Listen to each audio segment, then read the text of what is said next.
the last couple of years has just been hell because, all I want to do is play basketball.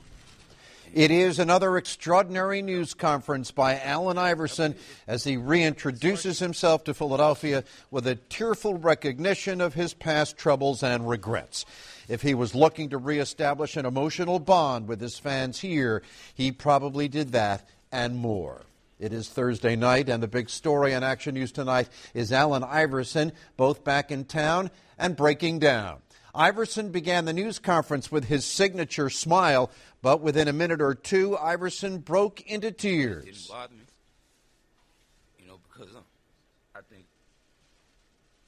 when I had the opportunity to come back here, it was just something I couldn't turn down.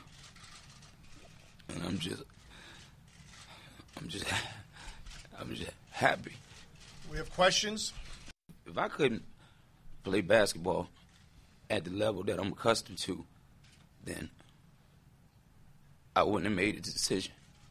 I didn't want to come back and embarrass myself. I know I can play, and I'm going to prove that. It was a more controlled Iverson who arrived at Philadelphia International Airport earlier in the day, met by a crush of reporters to begin his second tour in Philadelphia. If this evening's news conference is any guide, it won't be dull. Let's go live to Keith Russell at the Wachovia Center, where Keith has Allen Iverson one-on-one. Keith? Hey, Jim Gardner. Allen Iverson, you've run the gamut of emotions. You were smiling earlier today, then you got emotional on the podium. I mean, you must be worn out, man. A little bit. I didn't even see it coming, But, just the fact that talking about, coming back home,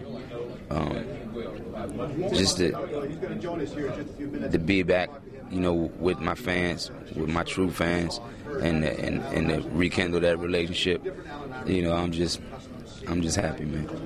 I know you're happy, and I know the Sixers fan base is happy to have you. You say you had a painful experience trying to watch Sixers games. You don't have to watch them anymore. You're going to be a part of them. This team is 5-14, third worst record in the Eastern Conference.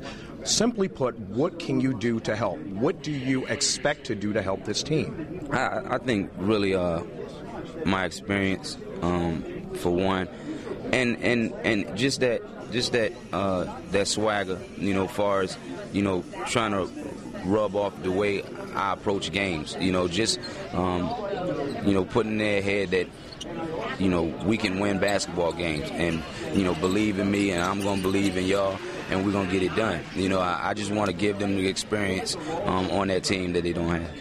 That's the experience side. How about the talent side? Where is Allen Iverson in comparison to the former league MVP, All-Star Game MVP, the guy who led the Sixers to the finals, the 4-time scoring champ, 10-time All-Star? Where is Allen Iverson in comparison to that? He's right here. I mean, I can play basketball. I can still play at a high level. And I know that's going to be a question, but, everybody's just going to have to wait and see, And, I just love the fact, like I said, man, that I can come here and play in front of the fans that I really, truly love. And lastly, Allen, we know you have to do a couple workouts, have to practice on Sunday. You're going to play for the first time on Monday. Take us to Monday. What can we expect to see? I don't know. I don't know if I'm going to play Monday because, I've been away from the game so long. And, it would take me to get into some type of basketball shape. And, I don't want to just rush out there on emotions and go out there and, God forbid, something happen and I get hurt. So I'm going to have to, talk to my trainers and my coaching staff and just try to make the right decision. But obviously you feel this was the right decision. Allen Iverson standing right here. Thank you. Thank you for joining us, and thank you for coming back. That is the answer, and now the question becomes, what can Allen Iverson do to help lift this struggling basketball team? At least for one day, he did all the right things, said all the right things. Now let's see how it plays out from here. Live at the Wachovia Center, Keith Russell, Channel 6, Action News. Keith Russell first with Allen Iverson.